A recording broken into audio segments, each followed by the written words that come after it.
Alpena Wildcats softball team is off to a strong start. Saginaw Valley put up the toughest fight so far, but now the girls are back at home for their home opener against Cadillac. Taken to the second inning, Alpena with one out and a runner on third. Corinne Donikuski with the sacrifice error on first, and she's safe for the RBI single. Wildcats lead 1-0. Same inning, 2 outs. Abby Funk hits a deep ball to center just inside the fence for a 2 RBI double. Alpena goes up 4-0, and the fans are loving it. The second frame was a killer. Megan Rosnowski hammers the shot to center, and she's gone for a 3-run homer. Rosnowski's second dinger of the season, and the Wildcats go up 8-0. Alpena's defense also took care of business at home, topping the Vikings 11-0 in 5 innings. Emma Frazier and Callie Spomer dominated on the mound. After the game, we asked Rosnowski about her 3-run dinger.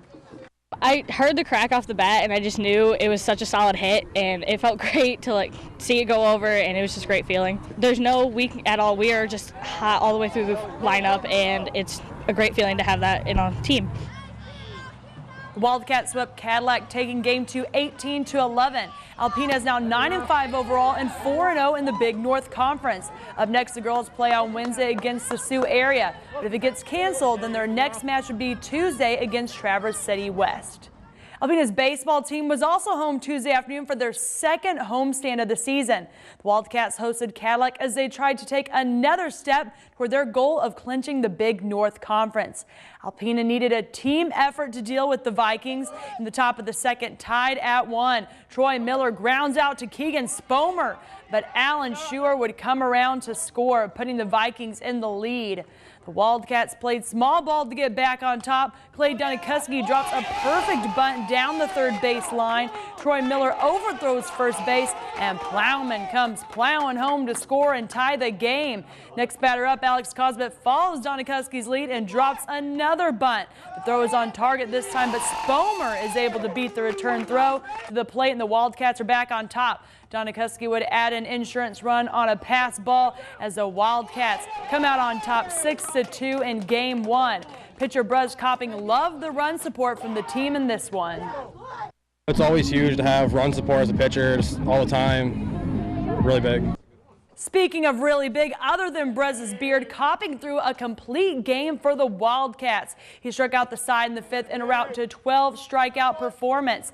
The weather certainly made things harder for Copping on the mound, but his strategy to attack hitters early paid off. Locating the fastball early, getting ahead of the count, and just keep attacking the hitters. Just kept focus, kept snapping the wrist, so everything just worked today. Alpena won game 2 10-0. Keegan Spomer shut out the Vikings on the mound. Copping the Wildcats are back at home Friday for the start of their home tournament. The Alpena girls soccer team is having one of their best seasons, and head coach Tim Storch has seen the spark. But now they just have to stay strong the entire game. Alpena was put to the test Tuesday night against Traverse City West. Credit the Wildcats defense, especially goalie Edie Zan. She dives in for the save, and it was that attack approach that kept the game tied at 0 at halftime. Second half action, Titans Jaden Dolbrowski on the attack, and it's Zan again. Now, less than 3 minutes left in the game. Dolbrowski won't be stopped. She beats 3 defenders and then another before sneaking her shot in the bottom right corner for the 1-0 lead. And that's the final. Coach Storch was proud of his team's efforts, just disappointed that it did not end with a win. I told the girls before the game, we're the only team, and it's still true, we're the only team in the league that's either been tied or had the lead at halftime in every league game this year. We can play with anybody, and you know, this game very likely was for first place in the league tonight. That speaks volumes of where we are. We just need to finish the job. Wildcats sit 3rd in the Big North Conference. Up next, Alpena hosts Petoskey on Thursday at 7 p.m.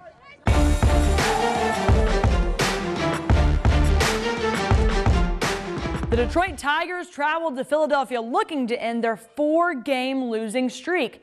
Tyson Ross, the projected starting pitcher, was placed on the paternity list, so Spencer Turnbull took the mound and the plate for his first at-bat. But let's take you to the third inning. Tigers down by 1. Detroit's Miguel Cabrera slices a shot past shortstop. Nicholas Castellanos rounds third. The throw to home is way off, and Castellanos scores for the 1-all tie. Next batter up, Nico Goodrum launches a rocket to deep right. Ring the Liberty Bell for the Tigers' 2-run homer. Motown leads 3-1. That marks Goodrum's third dinger this season. Bottom of the ninth, 2 outs for the Phillies. Detroit's Shane Green catches him swinging. It's always greener in Philadelphia. He is 12 for 12 in saves this season, and Motown wins 3-2. Up next, the Tigers face Philadelphia for Game 2 on Wednesday at 7:05 p.m. Daniel Norris is the projected starting pitcher.